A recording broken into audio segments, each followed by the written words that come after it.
विदर्भासह राज्यात कुठेही आपत्तीची परिस्थिती उद्भवल्यास आपला जीव धोक्यात घालून शेकडो जीव वाचवणारे ठाणे महानगरपालिकेचं TDRF पथक सध्या कायमसेवेच्या प्रतीक्षेत आहे.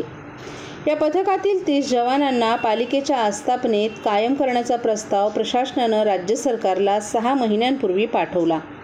मात्र आचारसंहितेचं कारण देत हा प्रस्ताव सध्या लाल फितीत अडकलाय. कंत्राटी कामगारांप्रमाणे अवघ्या 20,000 रुपयांच्या मानधनात हे जवान जीवाची बाजी लावत आहेत. इमारत कोसळली, पूर आला किंवा कोणतीही मोठी आपत्ती ओढवली की NDRFला पाचारण करावं लागतं. हे पथक मुंबईहून ठाण्यात येण्यासाठी विलंब लागत असल्यानं त्याच धर्तीवर एक सक्षम पथक तयार करण्याची पहिली कामगिरी ठाणे महानगरपालिकेनं 6 वर्षांपूर्वी केली. या पथकाला TDRFचं नाव देण्यात आलं. पावसाळ्यात उद्भवणाऱ्या आपत्कालीन परिस्थितीचा सामना करण्यासाठी किंवा इतर वेळी देखील काही आपत्ती ओढवल्यास महापालिकेची TDRF टीम नेहमीच सज्ज असल्याचं दिसून येतं. हे पथक ठाणे जिल्ह्यातच नव्हे तर राज्यात देखील सक्रिय झाले. या पथकानं आत्तापर्यंत अनेकांचे प्राण वाचवलेत. आत्तापर्यंत अनेक वेळेला वेळेत पोहोचून लोकांचे जीव वाचवल्याचं काम या पथकानं केलं आहे. भिवंडी येथील इमारत दुर्घटनेदरम्यान 25 जणांना जीवदान देण्याचं काम या पथकानं केलं होतं. सर्वात महत्त्वाचं म्हणजे महाडमधील तळी येथे दरड कोसळल्यावर सर्वात आधी पोहोचून तेथे बचाव कार्य त्यांनी सुरू केलं. अशा अनेक घटनांचा सामना TDRFच्या पथकानं केला आहे. या पथकाला मानधनाच्या नावावर सध्या 20,000 रुपये तर दर महिन्याला हातात येत आहेत. अत्यंत तुटपुंज्या मानधनावर हे जवान आपल्या जीवाची बाजी लावत असून सरकारनं या जवानांची स्थिती अग्निवीरांसारखी करू नये इतकीच अपेक्षा त्यांच्याकडून व्यक्त होत आहे.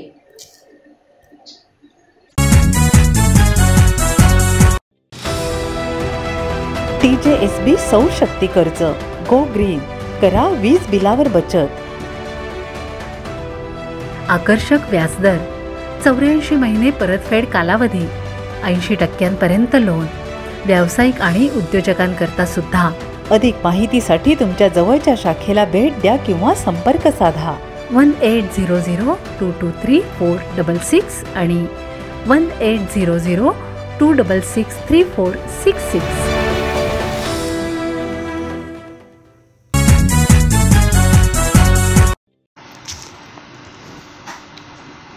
कळव्यातील एका इमारतीतील 3ऱ्या मजल्याचा स्लॅब 2ऱ्या मजल्यावर पडून 3 जण गंभीर जखमी. कळव्यातील भुसराळी परिसरातील ओमकृष्ण सोसायटीमधील 3ऱ्या मजल्याचा स्लॅब आज सकाळी 2ऱ्या मजल्यावर पडून 3 जण गंभीर जखमी झाल्याची घटना घडली आहे. ही इमारत 35 वर्ष जुनी असल्यामुळे महापालिकेच्या प्रशासनानं तात्काळ कारवाई करून ही इमारत रिकामी केली आहे. या इमारतीमध्ये राहणाऱ्या 30 कुटुंबियांना इमारतीबाहेर काढून ही इमारत सील करण्यात आली आहे. कळवा परिसरातील भुसराळी भागात ओमकृष्ण इमारतीमधील हा स्लॅबचा अपघात झाल्यामुळे 2ऱ्या मजल्यावर राहणाऱ्या मयूर दांडेकर, मनोहर दांडेकर आणि मनीषा दांडेकर हे 3 जण जखमी झालेत. या तिन्ही जखमींना कळव्यातील माऊली हॉस्पिटलमध्ये दाखल करण्यात आलं आहे. अपघात झाल्यानंतर कळवा प्रभाग समितीने संपूर्ण इमारत रिकामी करून इमारतीमधील रहिवाशांना इमारतीबाहेर काढलं. या इमारतीमध्ये 30 कुटुंब वास्तव्य करीत होती. त्यांना आपली व्यवस्था करण्याचे आदेश महानगरपालिकेने दिले आहेत. कारण इमारत कधीही दुर्घटना होऊ शकते आणि यामध्ये जीवितहानी होऊ शकते असं महापालिका कळवा प्रभाग समितीकडून सांगण्यात आले. महापालिकेनं कारवाई करून या इमारतीच्या परिसरात धोकापट्टी लावून देखील हा परिसर रिकामा करण्यात आला आहे.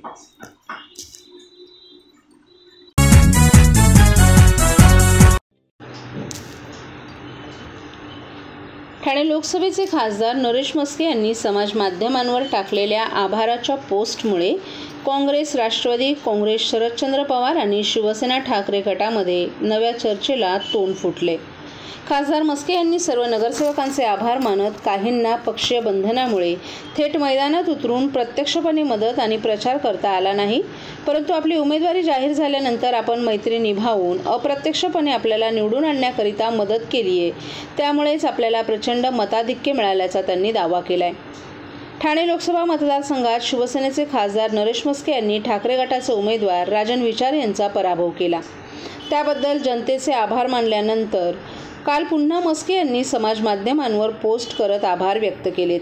यामध्ये ठाणे महापालिकेत नगरसेवक, सभागृह नेता, स्थायी समिती सभापती आणि ठाण्याचा महापौर म्हणून गेली 20 वर्ष आपण काम करत होतो. आपल्या सर्वांच्या सहकार्यामुळे महापालिकेत नेतृत्व करण्याची संधी मिळाली आणि त्याचमुळे महापालिकेतील कारकीर्द आपली यशस्वी ठरली. महापालिकेतील सर्वच नगरसेवक आपल्या पाठीशी उभे राहिले. आपण घेत असलेल्या निर्णयांना वेळोवेळी पाठिंबा दिला. त्यामुळे ठाण्याचा प्रथम नागरिक महापौर या नात्यानं आपण शहरात यशस्वीपणे काम करू शकलो. कोविड काळातही आपण सगळ्यांनी मिळून ठाणेकरांना दिलासा देणारं काम केलं. एका वॉर्डातून बाहेर पडून एक नगरसेवक ते महापौर पदावर काम करत असताना आपण जो माझ्यावर विश्वास ठेवला, त्याच विश्वासाच्या बळावर आपण थेट संसदेत खासदार या पदापर्यंत पोहोचलो आहोत. या संपूर्ण प्रवासात तुम्हा सगळ्यांच्या शुभेच्छा, सहकार्य, मदत लाभली म्हणूनच हा प्रवास सोपा झाल्याचं त्यांनी म्हटले. विशेषतः लोकसभेच्या निवडणुकीत महायुतीतील सर्व घटक पक्ष, आमची शिवसेना, भारतीय जनता पार्टी, राष्ट्रवादी, अजित पवार गट आणि मनसे यांनी मदत केल्यामुळे ही निवडणूक आपल्याला यशस्वीपणे प्रचंड मताधिक्यानं जिंकता आली. अर्थात काहींना पक्षीय बंधनामुळे थेट मैदानात उतरून प्रत्यक्षपणे मदत आणि प्रचार करता आला नाही. परंतु आपली उमेदवारी जाहीर झाल्यानंतर आपण मैत्री निभावून अप्रत्यक्षपणे आपल्याला निवडून आणण्याकरिता मदत केली. त्यामुळेच आपल्याला प्रचंड मताधिक्य मिळाले. आपल्याला ज्यांनी ज्यांनी प्रत्यक्ष आणि अप्रत्यक्ष मदत केली त्या सगळ्यांचे मनापासून आभार अशी भावना नरेश मस्के यांनी यामध्ये व्यक्त केली आहे.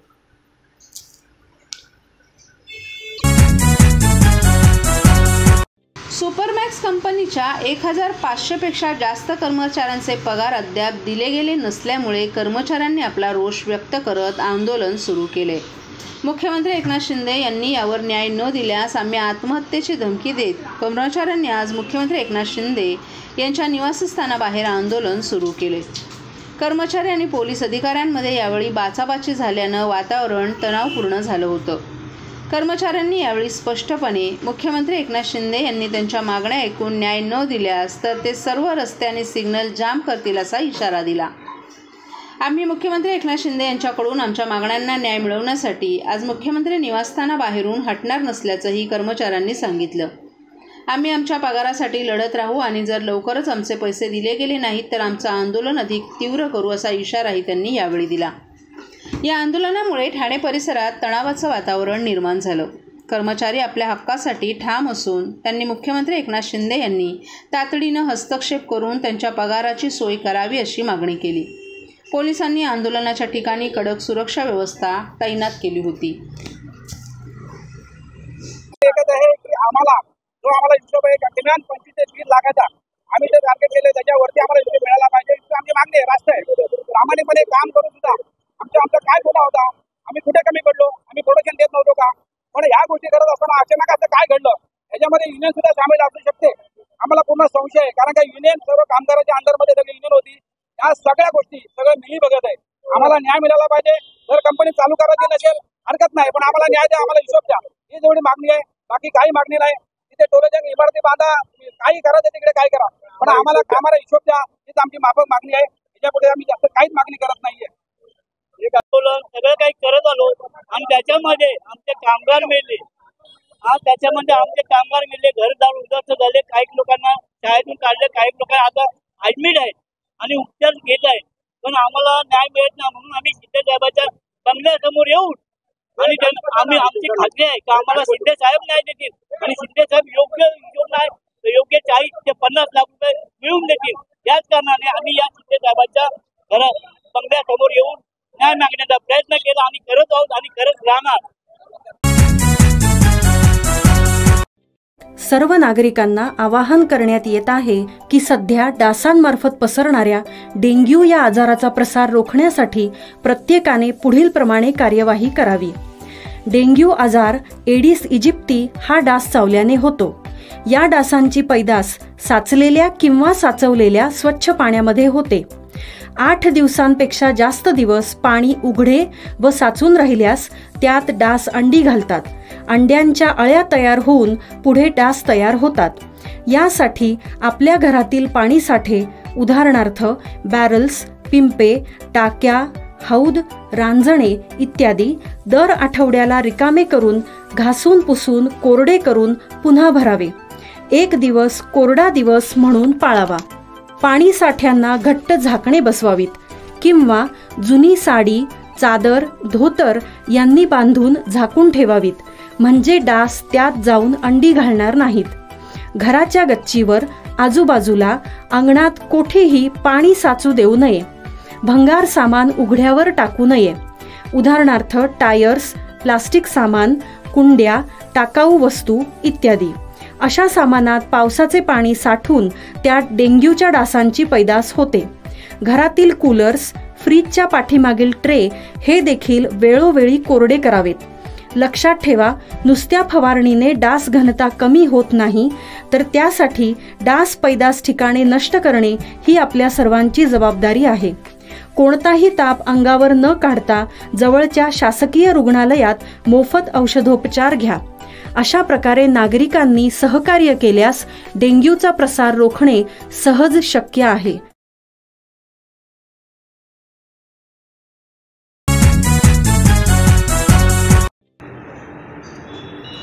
काँग्रेसचे कोकण पदवीधर उमेदवार रमेश कीर यांनी आज पत्रकार परिषद घेत विद्यमान आमदार निरंजन डावखरे यांच्यावर निशाणा साधत पदवीधरांसाठी कोणतेही काम केले नसल्याची टीका केली आहे. यावेळी मनसेने घेतलेल्या माघारीचा फायदा आम्हाला होईल असं सांगतानाच मतदार सुज्ञ आहेत, त्यामुळे नेमका कोणाकोणाला पाठिंबा देत आहे हे त्यांना चांगलंच कळतं असा टोला देखील मनसेला लगावला. यावेळी मित्रपक्षांनी देखील अर्ज भरले होते, मात्र आम्हाला सहकार्य व्हावं यासाठी त्यांनी ते अर्ज मागे घेतलेत. त्यामुळे मित्रपक्षांचे सहकार्य आम्हाला नक्कीच मिळेल असा विश्वासही रमेश कीर यांनी यावेळी व्यक्त केला. मला वाटतं आमचे अध्यक्षच अधिक चांगल्या पद्धतीने तुम्हाला या प्रश्नाचे उत्तर देतील. मी फक्त एवढंच सांगेन की महाविकास आघाडीच्या सर्व प्रमुख नेत्यांबद्दल मी आभार व्यक्त करतो की आज सर्वानुमते महाविकास आघाडीतर्फे कोकण पदवीधर मतदारसंघासाठी माझी निवड झालेली आहे उमेदवार म्हणून. आणि या माध्यमातून मी कोकणातल्या पदवीधरांसाठी, कोकणातल्या शिक्षकांसाठी, कोकणातल्या UPSC MPSCच्या संधी कोकणातल्या पदवीधरांना उपलब्ध करून देण्यासाठी मी जास्तीत जास्त प्रामाणिकपणे काम करण्याचं ठरवलेलं आहे. आणि त्यासाठीच आम्ही या आघाडीच्या माध्यमातून ही निवडणूक लढवत आहोत. नक्कीच मनसेने ऐनवेळेस माघार घेतली, पुन्हा त्यांनी पाठिंबा दिला. तसंच त्या ठिकाणी अमित सरया देखील असतील, त्यांनी देखील माघार घेतली. कसे बघतात पाठिंबा तुम्हाला? नाही, अमित सरे यांनी जी माघार घेतली आहे ती महाविकास आघाडीचा भाग म्हणून त्यांनी तो सहकार्य केलं असं मी म्हणेन. मी माघार घेतली असं म्हटलं. पण तुम्ही जो दुसऱ्या पक्षाचा उल्लेख करताय त्यांनी नेमकं असं का केलं हे मी त्याच्यावर काय फार बोलू इच्छित नाही. पण मतदारांना मात्र कळेल की आधी हे काय म्हणाले, त्यांची प्रतिक्रिया काय होती त्या उमेदवाराबद्दल, आणि नंतर त्यांनी पाठिंबा का दिला. मला वाटतं मतदार शून्य आहेत, पदवीधर आहेत, त्यांना अधिक चांगल्या पद्धतीने कळत आहे आणि ते आम्हाला पुरेसं आहे. म्हणजे आमचं मतदान वाढण्यासाठी त्याला निश्चित मदत होईल अशी मला खात्री आहे.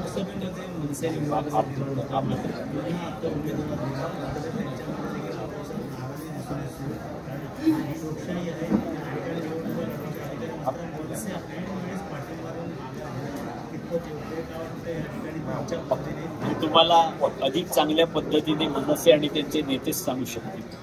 मला या विषयावर काही भाष्य करायचं नाही. मला एवढं माहिती आहे फक्त की महाविकास आघाडी म्हणून आम्ही जी लढत देत आहोत ती आम्ही लढत अतिशय चांगल्या पद्धतीने देणार आणि आम्ही यशस्वी देखील होणार, एवढंच मी या ठिकाणी सांगतो. लोकसभेचा निकाल बघता विधानसभेची परिषदेचा निकाल कसा वेगळा असणार का, एकंदरीत कशामध्ये असणार आहे, आणि निरंजन डावखरे खरोखर त्याच्यामध्ये कामं केली आहे का?